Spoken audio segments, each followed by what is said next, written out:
ನಮಸ್ಕಾರ ಗೆಳೆಯರೆ.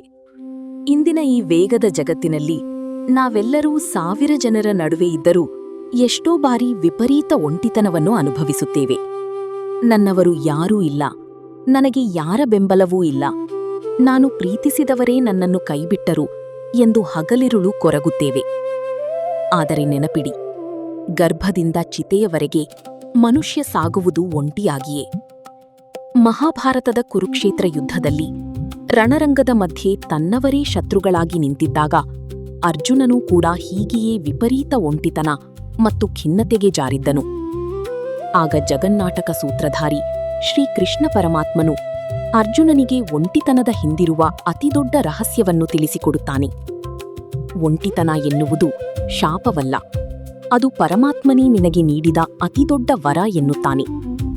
ಬನ್ನಿ, ಇಂದಿನ ಈ ವಿಡಿಯೋದಲ್ಲಿ ಶ್ರೀಕೃಷ್ಣನ ಆ ದಿವ್ಯ ಸಂದೇಶವನ್ನು ತಿಳಿಯೋಣ.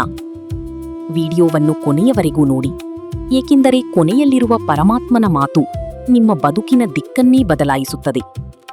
ಕಾಮೆಂಟ್ ಬಾಕ್ಸ್ನಲ್ಲಿ ಭಕ್ತಿಯಿಂದ ಜೈ ಶ್ರೀಕೃಷ್ಣ ಎಂದು ಬರೆಯಿರಿ. ಅರ್ಜುನ, ಹಿಂದೆ ನಡೆದ ಕಹಿ ಘಟನೆಗಳು ನಿನ್ನನ್ನು ಇಂದಿಗೂ ಬೇಟೆಯಾಡುತ್ತಿವೆ ಎನ್ನುವುದು ನನಗೆ ತಿಳಿದಿದೆ. ನನಗೆ ಅನ್ಯಾಯವಾಯಿತು, ನನ್ನವರು ನನಗೆ ದ್ರೋಹ ಮಾಡಿದರು ಎನ್ನುವ ನೆನಪುಗಳು ನಿನ್ನ ಈ ಒಂಟಿತನಕ್ಕೆ ಭಾರವನ್ನು ತುಂಬುತ್ತಿವೆ. ಆದರೆ ನೆನಪಿಡು, ಗತಕಾಲ ಎಂಬುದು ಸುಟ್ಟು ಹೋದ ಹಗ್ಗದಂತೆ. ಅದು ನೋಡಲು ಹಗ್ಗದಂತೆಯೇ ಕಂಡರೂ ಅದರಿಂದ ಏನನ್ನೂ ಕಟ್ಟಲು ಸಾಧ್ಯವಿಲ್ಲ. ಕಳೆದ ಕ್ಷಣಗಳನ್ನು ನೀನು ಮತ್ತೆ ಮತ್ತೆ ನೆನಪಿಸಿಕೊಳ್ಳುವುದು ನಿನ್ನ ಪ್ರಸ್ತುತ ಕ್ಷಣದ ಸುಖವನ್ನು ನೀನೇ ಕೊಲೆ ಮಾಡಿದಂತೆ. ನಿನ್ನ ಮನಸ್ಸಿನಲ್ಲಿರುವ ಕೋಪ, ಅಸೂಯೆ ಮತ್ತು ಭರವಸೆಗಳ ಮೂಲ ಎಲ್ಲಿದೆ ಎಂದು ಈ ಏಕಾಂತದಲ್ಲಿ ಕುಳಿತು ವಿಶ್ಲೇಷಿಸು. ನಿನ್ನನ್ನು ಯಾರು ನೋಯಿಸಿದ್ದಾರೋ ಅವರನ್ನು ಕ್ಷಮಿಸಿಬಿಡು. ಕ್ಷಮಿಸುವುದು ಎಂದರೆ ಅವರ ತಪ್ಪುಗಳನ್ನು ಒಪ್ಪಿಕೊಳ್ಳುವುದಲ್ಲ, ಬದಲಾಗಿ ಆ ನೋವಿನಿಂದ ನಿನ್ನನ್ನು ನೀನೇ ಮುಕ್ತಗೊಳಿಸಿಕೊಳ್ಳುವುದು. ಹರಿಯುವ ನದಿ ಹೇಗೆ ಹಿಂದಿನ ಹೂಳನ್ನು ಬಿಟ್ಟು ಸಾಗರವನ್ನು ಸೇರಲು ಧಾವಿಸುತ್ತದೆಯೋ ಹಾಗೆಯೇ ನೀನು ಮುನ್ನಡೆ.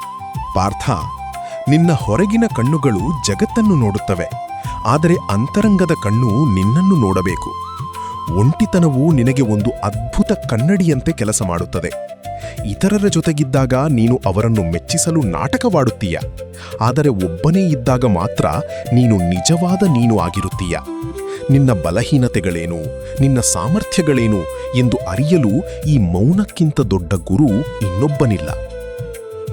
ಮನುಷ್ಯನ ಅತಿದೊಡ್ಡ ಶತ್ರು ಎಂದರೆ ಅದು ಇತರರ ಮೇಲೆ ಇಟ್ಟುಕೊಳ್ಳುವ ಅತಿಯಾದ ನಿರೀಕ್ಷೆ, ಎಕ್ಸ್ಪೆಕ್ಟೇಷನ್ಸ್. ನಾನು ಇಷ್ಟು ಪ್ರೀತಿಸಿದರೂ ಅವರು ನನ್ನನ್ನು ಯಾಕೆ ಬಿಟ್ಟು ಹೋದರು ಎನ್ನುವ ಪ್ರಶ್ನೆಯೇ ನಿನ್ನನ್ನು ಹೆಚ್ಚು ನೋಯಿಸುತ್ತಿದೆ. ನೆನಪಿಡು, ನೀನು ಯಾರ ಮೇಲೆ ಅತಿಯಾಗಿ ಅವಲಂಬಿತನಾಗುತ್ತೀಯೋ ಅವರಿಂದಲೇ ನಿನಗೆ ಹೆಚ್ಚು ದುಃಖ ಉಂಟಾಗುತ್ತದೆ. ಈ ಪ್ರಪಂಚದಲ್ಲಿ ಯಾರೂ ನಿನ್ನ ಜೊತೆ ಶಾಶ್ವತವಾಗಿ ಇರಲು ಸಾಧ್ಯವಿಲ್ಲ.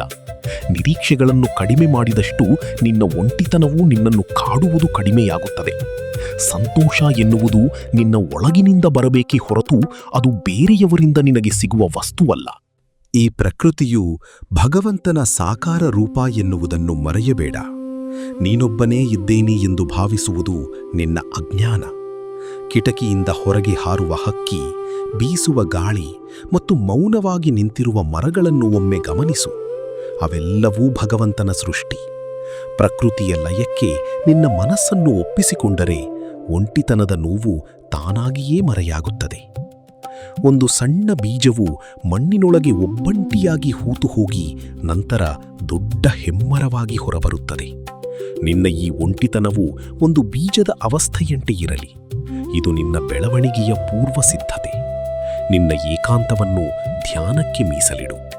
ದಿನಕ್ಕೆ ಕನಿಷ್ಠ ಅರ್ಧ ಗಂಟೆಯಾದರೂ ಸಂಪೂರ್ಣ ಮೌನವಾಗಿ ನಿನ್ನೊಳಗೆ ನೀನು ಇಳಿಯಲು ಪ್ರಯತ್ನಿಸು. ಈ ಮೌನವೇ ನಿನಗೆ ಬದುಕಿನ ಎಲ್ಲಾ ಪ್ರಶ್ನೆಗಳಿಗೂ ಉತ್ತರವನ್ನು ನೀಡುತ್ತದೆ. ಅಂತಿಮವಾಗಿ ಪಾರ್ಥ, ಅತ್ಯಂತ ಗುಹ್ಯವಾದ ಈ ರಹಸ್ಯವನ್ನು ಚೆನ್ನಾಗಿ ಅರ್ಥ ಮಾಡಿಕೋ. ನೀನು ಎಲ್ಲಿಯವರೆಗೆ ನನ್ನನ್ನು ನಂಬುತ್ತೀಯೋ ಅಲ್ಲಿಯವರೆಗೆ ನೀನು ಎಂದಿಗೂ ಒಬ್ಬಂಟಿಯಲ್ಲ. ನೀನು ಮಗುವಾಗಿ ಗರ್ಭದಲ್ಲಿದ್ದಾಗ ನಿನ್ನನ್ನು ರಕ್ಷಿಸಿದವನು ನಾನು. ನೀನು ನಿದ್ದೆ ಮಾಡುವಾಗ ನಿನ್ನ ಉಸಿರನ್ನು ಕಾಯುವವನು ನಾನು. ಜನರು ಬರುತ್ತಾರೆ ಮತ್ತು ಹೋಗುತ್ತಾರೆ, ಆದರೆ ನಾನು ನಿನ್ನ ಪ್ರತಿಯೊಂದು ಹೆಜ್ಜೆಯಲ್ಲೂ ನಿನ್ನ ಜೊತೆಯಿರುತ್ತೇನೆ. ನಿನ್ನ ಹೃದಯದ ಒಳಗಿರುವ ಆತ್ಮವೇ ನಾನು ಎನ್ನುವ ಸತ್ಯ ನಿನಗೆ ಅರಿವಾದರೆ ನಿನಗೆ ಒಂಟಿತನ ಎಂಬ ಶಬ್ದವೇ ಮರೆತು ಹೋಗುತ್ತದೆ. ನೀನು ಹೊರಗೆ ಜನರ ಸಾಂಗತ್ಯಕ್ಕಾಗಿ ಹಂಬಲಿಸುತ್ತಿದ್ದೀಯ, ಆದರೆ ನಾನು ನಿನ್ನ ಒಳಗೆ ಕಾದು ಕುಳಿತಿದ್ದೇನೆ. ನಿನ್ನ ಮೌನದ ಗೂಡಿನಲ್ಲಿ ನನ್ನ ಕೊಳಲಿನ ನಾದವನ್ನು ಕೇಳಲು ಪ್ರಯತ್ನಿಸು. ನನ್ನನ್ನು ನಂಬಿ ನನ್ನ ಕಡೆಗೆ 1 ಹೆಜ್ಜೆ ಇಡು. ನಾನು ನಿನ್ನ ಕಡೆಗೆ 100 ಹೆಜ್ಜೆ ಇಡುತ್ತೇನೆ. ಈ ಕ್ಷಣದಿಂದ ನೀನು ಎಂದಿಗೂ ಏಕಾಂಗಿಯಲ್ಲ. ಈ ಕೃಷ್ಣ ಸದಾ ನಿನ್ನ ಹೃನ್ಮಂದಿರದಲ್ಲಿ ನೆಲೆಸಿರುತ್ತಾನೆ. ಸ್ನೇಹಿತರೆ, ಒಂಟಿತನವನ್ನು ಹೇಗೆ ಆನಂದಿಸಬೇಕು ಎಂಬ ಶ್ರೀಕೃಷ್ಣನ ಈ ಮಾತುಗಳು ನಿಮ್ಮ ಬದುಕಿನ ದಾರಿದೀಪವಾಗಲಿ. ನಿಮ್ಮ ಮನಸ್ಸಿನ ಭಾರ ಸ್ವಲ್ಪವಾದರೂ ಇಳಿದಿದ್ದರೆ ದಯವಿಟ್ಟು ಕಾಮೆಂಟ್ ಬಾಕ್ಸ್ನಲ್ಲಿ ಅತ್ಯಂತ ಭಕ್ತಿಯಿಂದ ಜೈ ಶ್ರೀಕೃಷ್ಣ ಎಂದು ಬರೆಯಿರಿ. ಈ ವಿಡಿಯೋವನ್ನು ನಿಮ್ಮ ಸ್ನೇಹಿತರು ಹಾಗೂ ಕುಟುಂಬದವರೊಂದಿಗೆ ಹಂಚಿಕೊಳ್ಳಿ ಮತ್ತು ಇಂತಹ ಮತ್ತಷ್ಟು ಸ್ಫೂರ್ತಿದಾಯಕ ವಿಡಿಯೋಗಳಿಗಾಗಿ ನಮ್ಮ ಚಾನಲ್ ಅನ್ನು ಈಗಲೇ ಸಬ್ಸ್ಕ್ರೈಬ್ ಮಾಡಿ. ನಿಮ್ಮ ಏಕಾಂತವು ಭಗವಂತನ ಸಾಂಗತ್ಯವಾಗಿ ಮಾರ್ಪಡಲಿ. ಧನ್ಯವಾದಗಳು.